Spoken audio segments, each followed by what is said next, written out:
नमस्कार मंडळी, आपल्या चॅनलवर तुमचं स्वागत आहे. 2 आठवडे झालं चॅनलवर व्हिडिओ आलेला नाही आहे. त्यामागचं कारण मी या व्हिडिओमध्ये सांगणारच आहे. आल्या आल्या घराची आवराआवरी केली. त्यानंतर दर्शीलचा वाढदिवस होता. तर दर्शीलचा वाढदिवसाचं प्रिपरेशन आणि आल्यानंतरची सगळी आवराआवरी याचा व्लॉग मी तुमच्यासोबत आज शेअर केलेला आहे. तर ज्या दिवशी मी आले होते त्या दिवशी आल्या आल्या आधी दूध घेतलं, मस्त गरमागरम चहा आणि टोस्ट खाल्ले. आल्यानंतर बॅग काढली. घरी येऊन आणलेलं हे सगळं काही सामान होतं. अर्धी बॅग काढून झाल्यानंतर नाश्ता मागवला होता, छान ईदडा, सोबतच पट्टी समोसेसुद्धा होते. नाश्ता केला आणि परत कामाला लागलो. कारण आल्या आल्या नाश्ता करायचा म्हणलं की नाश्ता करण्यामध्ये बनवण्यामध्ये भरपूर वेळ जातो. घरात काहीच नसतं कारण 1 महिना झालं घर बंद होतं. मग वेळ घालवण्यापेक्षा पटकन बाहेरूनच नाश्ता आणला.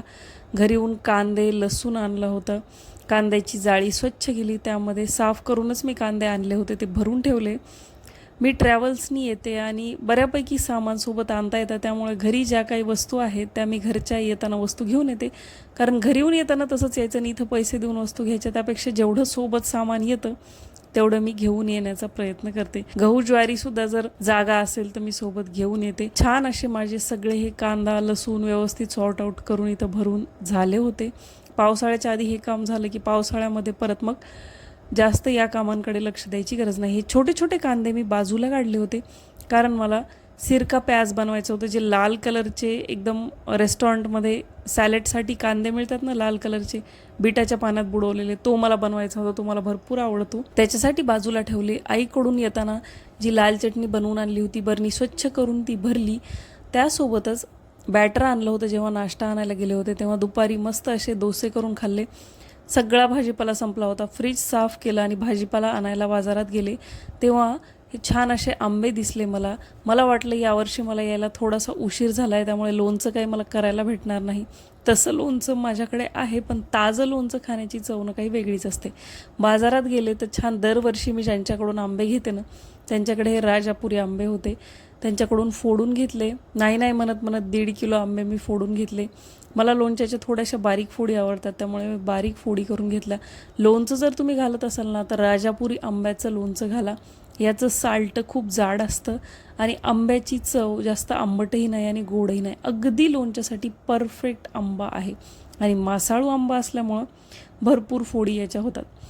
आता मी लोणचं कोणत्या पद्धतीनं करते तर लोणच्याच्या या ज्या फोडी करून घेतलेल्या आहेत त्या घरी गेल्यानंतर स्वच्छ कॉटनच्या कपड्यानं पुसायच्या. त्याला थोडीशी हळद, म्हणजे 1.5 किलोचं हे जे प्रमाण आहे तर त्याला 1 चमचा हळद 2 चमचे मीठ घालायचं आणि रात्रभर तसंच ठेवायचं 6 ते 7 तासासाठी. सकाळी त्याच्यामधलं पाणी निथळून काढायचं.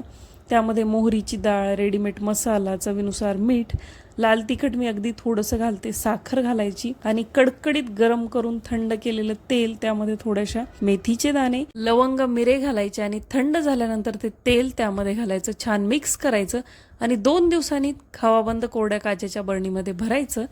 मस्त मार्केट स्टाईल लोणचं तयार होतं. मी त्याच पद्धतीनं बनवते. ताजी बाजारातून भाजी आणली होती. संध्याकाळी भाकरी आणि भाजी असा बेत केला. दुसऱ्या दिवशीचा हा व्हिडिओ आहे. दर्शीलचा बड्डे जवळ आलेला होता, तर तुम्ही बघू शकता. या स्ट्रिप बघून तुमच्या लक्षात आलंच असेल की आमची बड्डेची थीम कोणती आहे. बरंच काही सामान ऑनलाईन मागवलं होतं आणि काही सामान घ्यायचं बाकी होतं. त्यासाठी मी गेले होते दुकानात. मला घ्यायचे होते रिटर्न गिफ्ट. तर रिटर्न गिफ्टमध्ये काय घेऊ काय नको असं सगळं दुकान पालतं घातलं. शेवटी मला माझ्या मनासारखी आणि बजेटमध्ये बसणारी वस्तू मिळाली, ती म्हणजे पेनाचे स्टँड्स. लाकडी पेनाचे स्टँड होते, अगदी कलरफुल आणि सुंदर. सगळ्या मुलांना आवडतील, यूज होतील अशी गोष्ट होती आणि शिवाय बजेटमध्ये सुद्धा होती. त्यामुळे ही डन करायचं ठरवलं. जेवढे मुलं होते तेवढे, त्यापेक्षा 2 एक्स्ट्रा पेनाचे स्टँड घेतले. आता इथं बड्डे बॉयचं असं सुरू होतं की तुम्ही दोघं मला बड्डेला कोणतं गिफ्ट करणार, त्याची इथं शोधाशोध सुरू होती. आम्ही त्याला सोडून दिलं होतं, तुला काय घ्यायचं ते घे, आपण घेऊयात. मी मस्त माझे रिटर्न गिफ्ट घेऊन पॅक करायला दिले होते आणि इथं बसले होते. दर्शीलची सगळी अशी शोधाशोध चालू होती. आणखी थोड्या काही डेकोरेशनच्या छोट्या मोठ्या वस्तू घ्यायच्या होत्या. काही गोष्टी मी ऑनलाईनसुद्धा ऑर्डर केल्या होत्या. 5-6 दिवस आधीच तयारी चालू होती, त्यामुळे काही ऑनलाईन काही दुकानात असं सामान घेतलं. सगळे गिफ्ट रॅप इथं करून झाले होते. त्यावर स्टिकर लावले, छान असा टॅग लावला आणि हे आमचे रिटर्न गिफ्ट्स रेडी झाले. त्याच दुकानात मला छान असं बांबूचं झाड मिळालं. माझ्या घरातलं जे बांबूचं झाड होतं ते खराब झालं होतं, त्यामुळे तेही घेतलं. भरपूर गरमी होती. हा एक 5-6 दिवसापूर्वीचा व्हिडिओ आहे, जेव्हा पाऊस पडलेला नव्हता. भयानक अशी गरमी होती त्यामुळे, आणि दुपारीच आम्ही निघालो होतो कारण 4च्या नंतर भरपूर अशी ट्रॅफिक व्हायला लागते. दर्शीलचा आता आनंद ओसांडून वाहत होता, कारण बड्डे म्हणजे आम्ही वर्षभर त्या क्षणाची आतुरतेनं वाट पाहिलेली असते. बड्डेचे रिटर्न गिफ्ट, मला याला बोलवायचं त्याला बोलवायचं, मोठी बड्डे पार्टी करू. मला वाटतं ना, पहिले 2-3 मुलांचे बड्डे मोठे करण्यापेक्षा पहिले बड्डे लहान करून नंतर जेव्हा त्यांना कळायला लागतं ना, तेव्हाचे बड्डे मोठे करायला पाहिजेत. कारण तेव्हा नंतर सगळ्या गोष्टी त्यांना लक्षात आलेल्या असतात आणि त्याची हौस असते. दर्शीलसाठी कस्टमाइज केलेला ड्रेस ऑर्डर केला होता. हे एक टी-शर्ट होतं.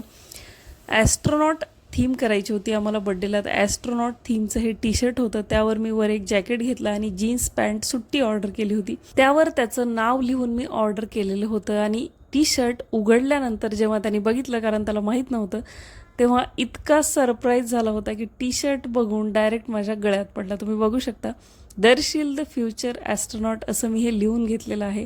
आणि कलरसुद्धा त्याच्या आवडीचा होता. अशा काही गोष्टी केल्या आणि मुलं खुश झाले ना, की ते पैसे गेल्याचं काहीच वाटत नाही. आपण केलेल्या गोष्टीचं सार्थक झालं असं आपल्याला वाटतं. सगळी बड्डेची तयारी आमची इथं चालू होती. त्यानंतर आणखी एक त्याच्यासाठी सरप्राईज होतं, ते म्हणजे त्याच्यासाठी सँडल ऑर्डर केल्या होत्या. भरपूर दिवसांनी आमच्याकडे सँडल नव्हती, तर तीसुद्धा ऑर्डर केली. सँडलसुद्धा आम्हाला भरपूर आवडली. असा बड्डे बॉयचा सगळा बाजार झालेला होता. बड्डे पार्टीमध्ये काय काय केलं, कुठं बड्डे सेलिब्रेशन केलं, कसं केलं, हे जर बघायचं असेल तर चॅनलला सबस्क्राईब करा, अजून लाईक करा. मी भेटते अशाच एका छानशा ब्लॉगसोबत पुढच्या व्हिडिओमध्ये. तोपर्यंत बाय.